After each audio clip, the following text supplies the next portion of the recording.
Content warning. This series will discuss topics that may bring up painful experiences for you. Please take the time to surround yourself with good medicines. If need be, pause the playback and go for a walk, stretch, have a glass of water, and come back to the show when you feel comfortable.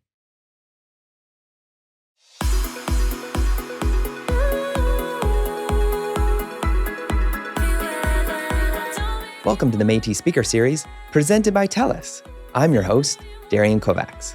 On this podcast series, we will be exploring learning, healing, and rebuilding within the Métis community. Our goal is to create awareness of and generate discussion about Métis issues, as well as how to heal from and move forward in a healthy way. We hope to reduce Métis invisibility in BC through the personal stories from our Métis community members. This show is brought to you by Métis Nation BC, TELUS, and Jelly Marketing.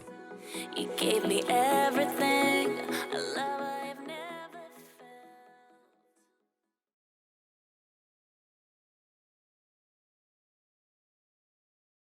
So, June, did you make it to the BC Lions game last night? I absolutely did. It's the first game I've ever been to. And what did you think? It was great. I mean, I don't understand the game, so it was just, I was like totally just into the orange T-shirts and the energy and just, like, wow, like this movement is really, really moving, That's cool. And so I was kind of more into that. I can't tell you about the game. I can't tell you, no. Okay. But I love the energy. Okay. And it's the second annual National Day for Truth and Reconciliation. Yes. And how did you think we did? How was it this year for you? And what was your experience? I think it was good. I was kind of torn about coming here and being at home in our community doing our things. Yeah. So, I mean, we still got a long way to go. Yes. That's kind of where I kind of land with that one. We still have a long way to go. Making baby steps. Mm-hmm. Baby steps. Okay. Mm-hmm. And being here at the conference and MNBC hosting people from all over BC coming together, what has it been like so far for you? Well, it's a good question. I think we haven't yet embraced what needs to happen here. Mm-hmm. I think we have not created that entirely Métis-specific arena. Mm-hmm. Yeah. That stage has not been built yet. Okay. And that as long as we fill our time with other Indigenous groups, we're not focusing on us. So, and that's the piece that's always been missing, is that Métis are the invisible people, right? And we need to be seen, and we need to have a venue that is us. Mm-hmm. And that hasn't happened yet. Mm-hmm. It's not there yet. Okay. Right? It's been a lot of other stuff. Yeah. President Lisa shared this morning in the opening remarks that Métis people were indigenous enough to go to the residential schools, but not Indigenous enough to be recognized and get any of the support. Absolutely. Yeah, tell me about your thoughts on that. And that's, that's criminal. It's absolutely criminal, because the Métis people of Canada have their own story about residential school, and it's true, and it's valid, and they have never been afforded that recognition that our First Nation brothers and sisters have received. Yeah. And they haven't been compensated for it either, which is ludicrous, right? And I believe that Métis people have their own unique experience. We have similarities and things that are common with other Indigenous groups that have attended residential school, but we have our own distinct story that is owned by us. And that's a story that hasn't been told yet. Okay. right? And that's part of that story is not being recognized, right? And not being that group that gets to go forward with reconciliation and compensation and all those kind of things, right? Yeah. Yeah. And if you had just imagination's time right now, if you had a magic wand and you could wave it and see something happen, or call it a blue sky thought, what would you love to see happen? Maybe, maybe it's a gathering, maybe it's kind of next year on September 30th. Again, anything's possible with this magic wand, so. Yeah, well, I think this is possible anyway. What I Okay, want to see nice. is possible anyway. Yeah. I mean, there's dollars out there. There's dollars that other Indigenous groups have received. The Métis Nation deserves the same kind of dollars for us to undertake our own healing as well. So I think money should not be an issue. I think it should be a given for us. We are recognized as one of the 3 Indigenous groups in Canada. So it's not even a question of arguing all that anymore, right? It's our money, and we need that, and we need Métis-specific events, and so that means Métis facilitators. Yeah. That means Métis survivors telling their stories, and perhaps other people in the room going like that. We need a place where we get those moments. Because, yeah, I know what you mean. We don't get those. Not yet. Not yet. Not yet. Okay. We don't get those. And we haven't got them yet. Yeah. Right? And like I said this morning, I mean, I traveled with the Truth and Reconciliation Commission. I have gone across Canada, and I have worked with that in 30 years on the front line as a registered clinician. And our story, I've hardly heard any of it. It's all been First Nation. And we have a story, but there's never been the opportunity to bring it out. And so I don't think that's asking too much. I don't even think this is a magic wand moment. It's an absolute necessary, and it's our inherent right as Indigenous people, right? And we have the right to be cared for and supported as we heal from residential school. Yeah. And speaking of telling our story, tell me about your story, your experience.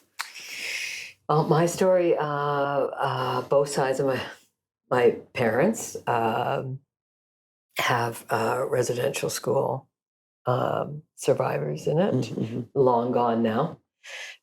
So for me directly, the impacts were family violence, alcoholism, sexual abuse, physical abuse, verbal abuse. And so my grandmother on my father's side was illiterate, and she couldn't speak, she couldn't read.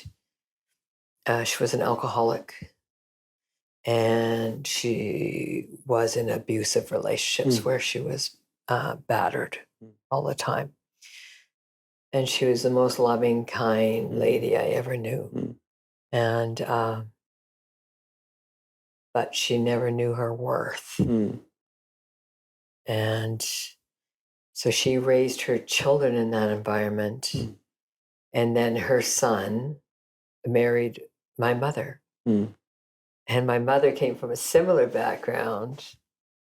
And so, of course, that was the attraction. Yeah. And then they have 6 children. You're one of 6. Yes. Yeah. And then it's not going to be a happy home. Right. And my father was very violent. He beat my mother all the time. He did a lot of things. And my mother was like a hero. She's my hero. She escaped that situation. And she was just amazing. I mean, she rebuilt a car in the back of the property without him knowing to leave with us kids, you know? She was just amazing. And yeah, so that's kind of like what happened. And that's how it impacted me. So I kind of grew up not in the healthiest of homes by any means. I know my mother like compensated a lot and made life good towards the end of our childhood. Yeah. But initially it was pretty violent, Yeah. pretty bad. And so for me, I mean, that impacted me on my relationships when I was starting to get into relationships. I used to be quite abusive and didn't have any self-esteem. And so I wasn't a very nice person. And I hurt a lot of people in relationships and stuff. And that was like when I was really, really young. So now I've done a lot of work on myself. Right. And I have a lot of compassion and empathy now. And I have a sense of who these two people were that were my parents and why they were the way they were and that they could have been nothing else. Yeah. And I break that cycle and I say no. And I do not accept violence of any kind. Yeah. And like last night when we were at the game and there was mention of it this morning about people getting off the bus to ask that young woman if she was okay. We were sitting on the bus and there was a young man and a woman out there in the parking lot and he was like grabbing her by the neck and up against the car. And we were watching it and we're going like, hey, what's going on over there? The bus driver was going, just don't get involved. Don't get involved, you know? And like, I'm just like looking at it going, whoa, not okay, right? And then he's like shoving her back on her chest like that. And anyway, a bunch of us got out of the bus, myself included, and we went over there. And the man that went with us, he said, excuse me, are you okay? Do you need help? He said to the lady, and she started giggling and saying, oh, we're just kidding. We're just joking. And the man said, yeah, no, nothing like that. And then Tanya said to them, you know, you can't do these kind of things in public without, you know, getting some kind of attention. You need to show respectful, loving relationships. Right. And he's going, no, thank you so much for pointing it out. Like, so I mean, I went back to the bus and I was confused still because, well, you know, like where I grew up, that never ever was a joke. Right. It meant that things were going down fast and they were going to be bad and there was going to be blood and all of that stuff. Right. And so I watching them last night on the bus, it's like, it annoyed me. It annoyed me if that was a joke to them. And like someone pointed out to me, well, it was probably foreplay, you know, that was their way of just doing something, right? That maybe that's their gig. They do that and then whatever. But it's like, it really bothered me that they would involve public. If it's just something they do. Right? So yeah, I know that those kind of things, I see domestic dispute going on. It really bothers me. Really bothers me. Like I feel myself panic up a bit, right? And it's like someone's going to get hurt. But also there's this rage in me where I just want to go over there and just stop it. Right? So those are the leftovers from childhood, right? And things that you inherited. Passed down generation to generation. Usually it's a watch. Or something else. But in this case, it was the fruit of the residential schools. Absolutely. And it's like so interesting watching my siblings. Because we're all raised in this house. And my brother passed away 2 years ago from alcoholism. And it's like he never made peace with it. So I know that's what ate him alive. And then another sister, a couple of sisters are alcoholics. And I see it. I see that ugliness that it's seeping down into our generation. You know, it's just, it's so sad to see that it's not stopping. Yeah. It's not stopping. It's still going down. It's still hurting people. And like being a clinician, I'm really analytical. I'm always like sizing things up, and I'm pretty good at it. And I read my siblings sometimes, and it hurts me. Hurts my soul. Yeah. Because I get it. Yeah. But I also respect them enough not to delve into it because it's their stuff. I don't have the right to do that. Yeah. But I see it, and I just know that they're running. Yeah. Running from, you know, the darkness, the evil, everything that was around us. They're just running from it and shoving it down. And every once in a while it rears its ugly head. And yeah, like my one sister, when she drinks, her eyes turn black. And she's the life of the party. She's the belle of the ball, and everyone's laughing because she is so hilarious. And something happens. And a snap. And her eyes go black. And it's not good. And that's what she got given. Yeah. Right. Stuff is real, right? Yeah. And it's like, you know, my father once told me that his anger came from growing up, watching his mother like go to the store, and she wasn't allowed inside the store. She had to wait at the door because she was an Indian. And so she had to give her order at the door, and he was so ashamed. And he grew up so ashamed, so angry, and watching his parents be so violent. And he grew up that way. Right? He grew up that way. He never dealt with it. Yeah. And how do you feel like days like this can be part of the healing journey? Absolutely. Yeah. I mean, these kind of venues can offer me a healing that I can't get elsewhere with my people. Yeah. With my people, right? Yeah. Your family. Yes. Yeah. And that's something that I think all of our nation needs that has any kind of relation to residential school. Yeah. Is that we need to do this. We need to get our stories out. Yeah. We need to go beyond the fear. Yeah. You know, because for some, just coming here is terrifying. Yeah. I've heard, Yeah, it's just terrifying. It's like, oh God, that door's been closed my whole life. Yeah. Like, don't open it, right? Yeah. It's like, it's real. It's real, you know? And we need to get to a place where it's like, we know it's scary, but let's do it together, right?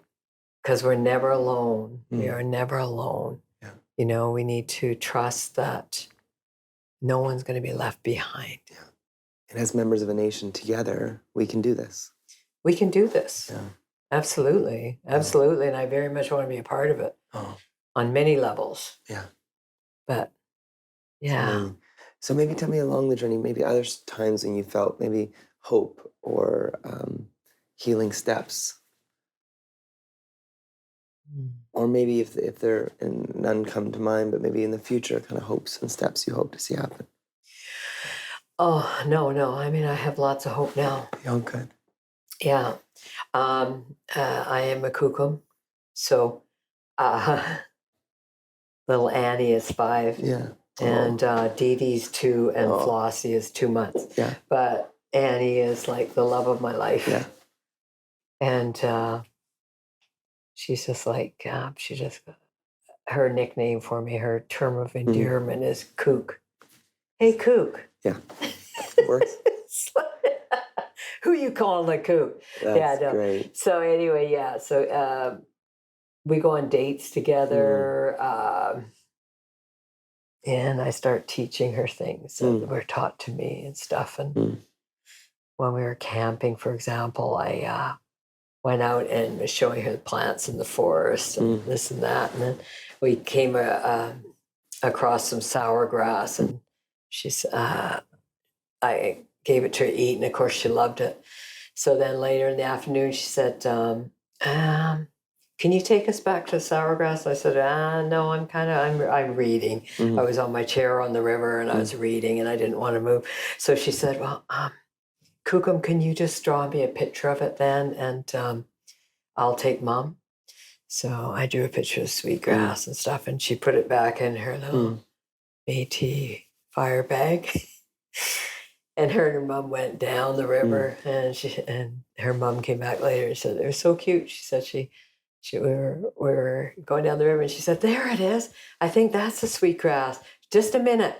And she took it out of her bag, and she flicked through the pages till she found my drawing, and yeah, that's it, Mom. That's cool. And I mean, that's what it's all about. Yeah. That's what it's all about. It's amazing. It's about getting back to love, right? Yeah. It's about getting back to being happy and what matters in life. Like that young girl doing the circle this morning, and like, stuff like that is so precious. It's beyond words. Yeah. And I get that with my kids, the grandkids and stuff like that. So, yeah, I mean, I have a lot of hope in my life. I have a lot of joy in my life, and I certainly have a lot of love in my life. I like to lead with love. So, because it's just way nicer to do. Yeah. We got it in us to give, right? It's amazing. Yeah. So listening right now and watching our fellow Métis citizens from the nation, there's also people that are not Métis listening in to learn about Métis culture and history. If you had a message for either of those groups, or maybe it's the same for both, what would you want people to know who maybe know residential school survivors or sons and daughters of residential school survivors? What's your message to them? That it's never too late to heal. And,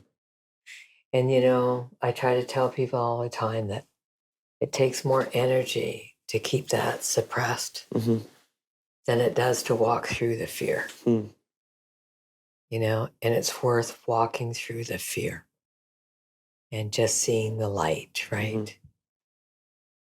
It's about that journey to reclaim yourself. And there's nothing more important in your lifetime than to go find your authenticity again and live from there, to connect with your infinite wisdom that dwells deep within you, that's connected to all of our ancestors in the universe. We've lost that, because life is too busy, it's too cluttered, too much drama, and way too many distractions. Yeah. And we're losing the gift of communication because people are on their phones all the time and texting and all that kind of stuff. And so they don't know the art of communicating, sitting here talking and not having to look at your phone like every few minutes and stuff, but just to be able to be and to meet each other, right? To look into each other's eyes and meet each other and go, hey, how are you doing in there? Right?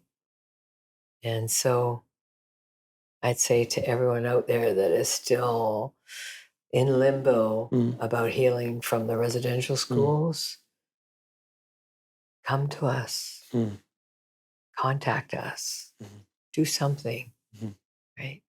It's worth it. That's awesome. It's worth it.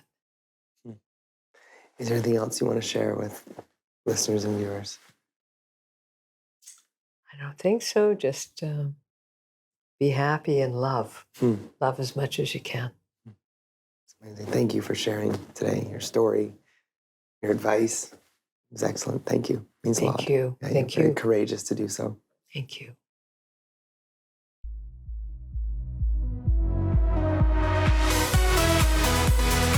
This has been the Métis Speaker Series podcast presented by TELUS, and I'm Darian Kovacs. Thanks to Métis Nation BC and TELUS for making this possible, with funding provided by the Civil Forfeiture Office's Indigenous Healing Stream.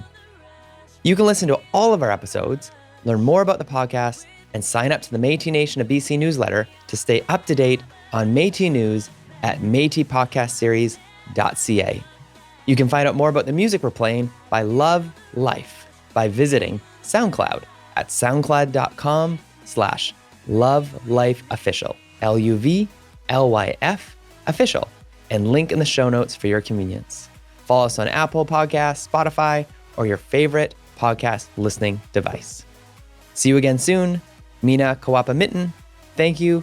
Marci for listening.